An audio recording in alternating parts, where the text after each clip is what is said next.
Hello, my name is Brendan, and welcome back to Brendan's Film Reviews. I am back after a long hiatus. If you want more information on why it's been a while since I last reviewed a movie, please watch my update video that I released several weeks ago. I love Marvel movies, and I'm going to continue to make Marvel film reviews, but this is Brendan's Film Reviews and not Brendan's Marvel film reviews. I want to do more than just Marvel movies.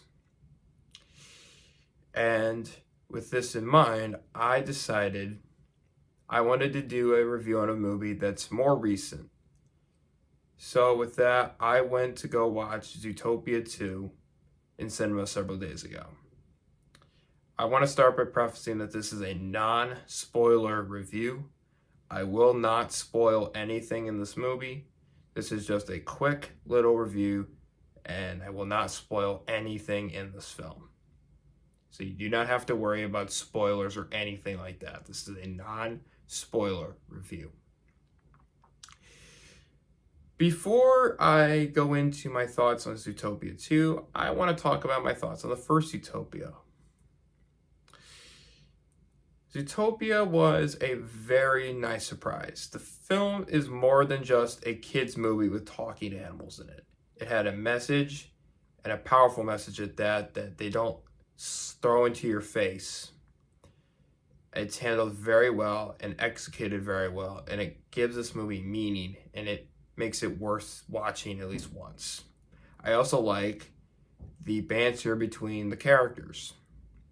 Nick Wilde and Judy Hopps have a great dynamic in the first movie, and I bring this up because that is one of the best parts about Zootopia 2. Before I continue talking about Zootopia 2, I have to talk about how I felt going into this movie, as I was a little bit nervous going into this movie. As while I love the first movie and I was okay with a sequel coming out, I haven't been too pleased with Disney sequels. So I was a little bit nervous coming into this movie, but I was very pleasantly surprised that this is maybe not as good as the original, but it's on par and a worthy successor to the original. So with that being said, like I said, one of the best parts about this movie is the character dynamic between Judy Hopps and Nick Wilde. Their relationship evolves throughout the movie, and it gets to a point where you care about these characters even more than you did when the movie started. They do a great job at just building this dynamic and making it grow. The arcs and the reason they feel the way they do about each other makes total sense. It works really well. Specifically, Nick's reasoning felt very relatable to me. I'm not going to go more in detail than that, but for me, it was very relatable and very refreshing to see that these characters didn't really forget their development in the original film. Sometimes sequels will go out of their way and make the characters regress, I guess is the best way to put it. For example, Buzz Lightyear in Toy Story 4. In Toy Story 4, Buzz Lightyear is a complete idiot in the film. He presses his buttons and he hears his quote-unquote inner voice, and he does whatever the inner voice tells him to do. It makes him come across as dumb and stupid, and it feels nothing like the character that we saw in 3+ movies. They do not do that in this movie, and I think the movie's all the better for it. Side characters as well, or I guess more specifically the new characters, I think also worked very well in this story. Gary the Snake is one of the best parts about the movie.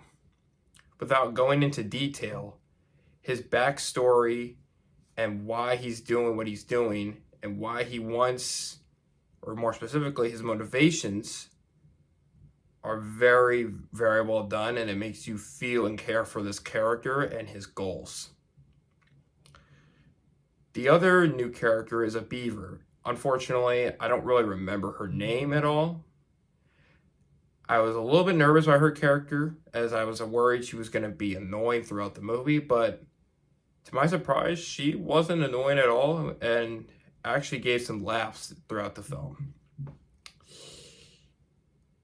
If there's one character, or more specifically characters, that I did have a few issues with, it was the villains. Without going into detail, the villains in this movie are pretty forgettable. I don't remember any of their names. They're easily one of the most forgettable parts about this movie. However, the villains of this movie are very, very intimidating. Without going into detail, they are very, very scary. And at points, I was kind of surprised that Disney was willing to go so far with some of the things that they were willing to do in the story. While they may not be the most memorable characters, I think how intimidating they are is enough for me to say that they're at least passable villains. Moving into some more story details, again, without going into any detail, the movie does a really good job at world building and making this movie at least worth it to watch once. Yes. This movie does go through at least some new areas of Zootopia and builds out that world, which I think is always a great thing, especially for a sequel to do. And the movie also has some twists about the history of Zootopia. That's pretty much all I could go into without spoiling it, so that's all I'm going to say. But the twist in this movie, I think, is very well done, and I think it works really well. And it makes me watch the original film a little bit differently. Finally, the big thing I want to talk about is the humor. This is a very funny movie. A lot of the jokes had me laughing a lot. There were some references throughout the movie that were a little fun, but a little bit too over the top a little bit. They weren't terrible. They didn't take away from the movie, but they were pretty fun for the most part. And it shows that the writers had some fun when coming up with some of the stuff. And that's always a good thing. If there's really one negative thing I have to come up with, and this is probably me just nitpicking, but towards the start of the movie, they reused some similar shots from the original film, which I think is a little bit lazy.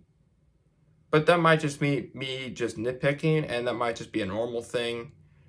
So for me, overall, the fact that that's really the only nitpick I can think of at the top of my head really shows how good this movie is. In conclusion, Zootopia 2 is a worthy successor to the original film and improves on the original. It may not be as good as the original, but it improves on a lot of the character dynamics and world building. I think this makes it a worthy watch that you should see at least once. I give Zootopia 2 a 9 out of 10. And with that, thank you so much for watching this review. Have a great rest of your day. And again, thank you so much for watching.